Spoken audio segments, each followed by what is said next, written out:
Thursay on your radio. I am here, your truly Big L alongside Drewski. And we hanging out. We got a lot of things we still got to discuss, man. I came across this article.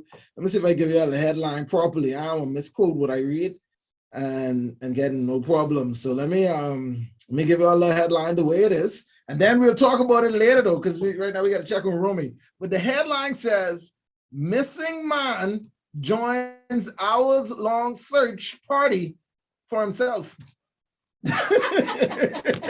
So I got to give you all the full story. You got to understand what happened and how he ended up searching for himself along with the people who was looking for him. So yeah, it sounds silly and weird, but this is an example of what alcohol can do. I'll tell you all about it in a few. We got to check with Rumi right now, see what's going on in the world of sports, man. Rumi, the player from there, Malaya. Good morning. Hey, Tom, good morning, Abigail. Good morning, Drewski. How was it go? Good.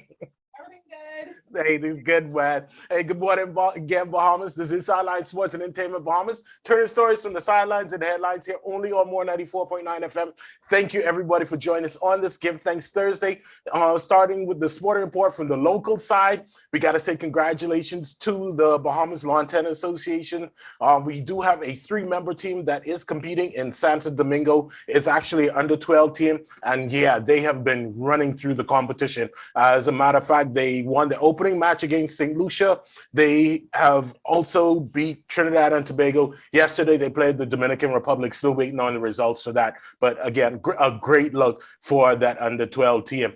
Also, we may have a new Bahamian moving into the pro ranks as far as track and field.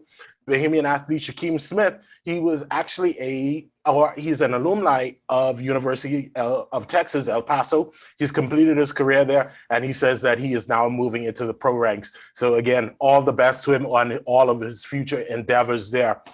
Moving on to some basketball, we got to say congratulations to Mr. Fredrick King Jr. He was actually one of the NBA Academy Invitational standout or breakout players.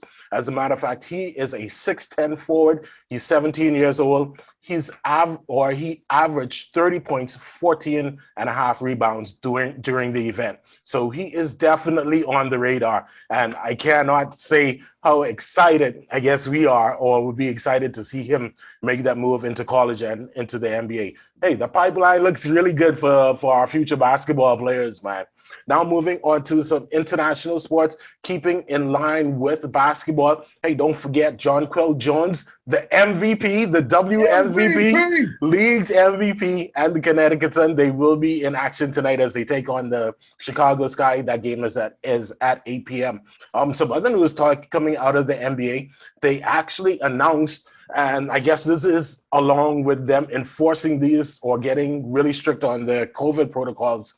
Players who are forced to miss games due to executive orders, they're mainly talking about in New York and San Francisco, the players will not be paid for any games that they miss. I should say 2 of the players this is definitely affecting, Andrew Wiggins and Kyrie Irving. So Kyrie has said that is going to be a personal decision, and he will not let anybody know whether or not he's going to get vaxxed or if he is vaxxed or not. But he says it's only so long he could not let us know. Once we see him playing, then we know he got vaccinated. It's only so long you could keep that secret, bro, from you enter the court. We know you got vaccinated. From you show up to practice, we know you got vaccinated. Like I don't understand. Hey, as far as I'm concerned, that's just Kyrie being Kyrie, man. Hey, so we got some baseball news. Of course, just check in on our boy Jazz Chisholm of the Marlins. They did play the match yesterday. They won that game. So Jazz had he got on base a couple of times, had a single, and actually had a stolen base in that game as well. So yeah, good luck for the Marlins yesterday, man. 3-2 again, the final score there. Also checking on the playoff bound San Francisco Giants. They beat the Diamondbacks yesterday, 1-0 is the final score there. And hey, it's Thursday night football. So tonight's game, we've got the Jaguars taking on the Bengals. Who we got in that game, man? Drew, who you got in that game? I'm gonna let Drew choose. Choose a team. She ain't even had what the 2 teams is again, Drew. So we got Jacksonville Jaguars. We got Trevor Lawrence, the new first round draft pick. And we got Cincinnati Bengals, of course, Joe Burrow, former Heisman Trophy winner, the young kid that likes to smoke cigars. It's either the Bengals or the Jaguars. One team from Florida and the next one from Cincinnati. A young kid would like to smoke cigars. Cincinnati. All right.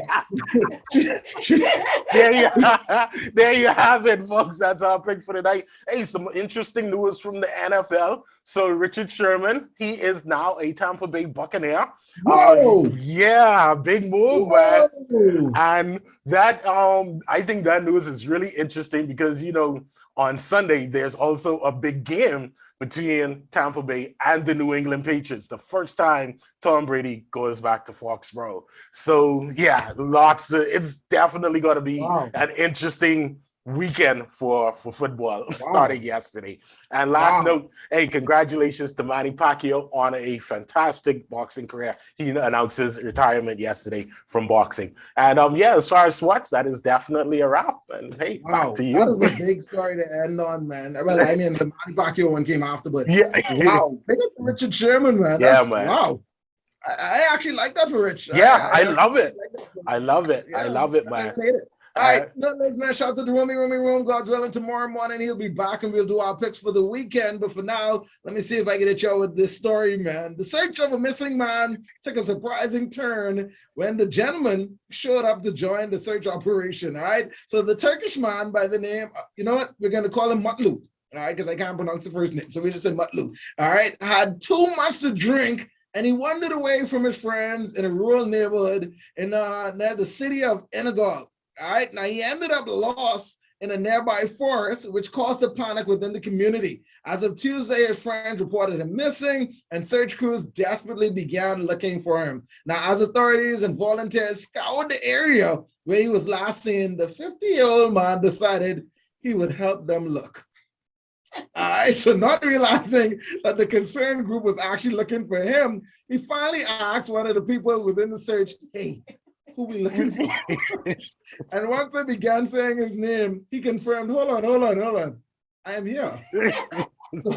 So according to a tweet from a Turkish media outlet, Mutlu searched for himself for hours before he decided to ask them, hey, who we looking for? And when the police confirmed that it was him and he was alive and he participated in his own search, they returned him to his home, and that was pretty much the end of that saga. So hey, you think we get a bottle? You think we get a bottle of that on the shelf over here?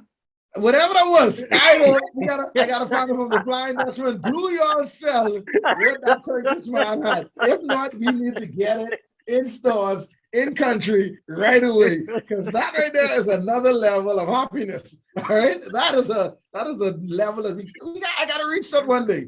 All right, I gotta reach that one day. Anyway, we gotta take a short commercial break and then roll into the 9 o'clock hour where we continue giving you more music and more entertainment right here on 194. We are your Bahamas Super Station. Good morning.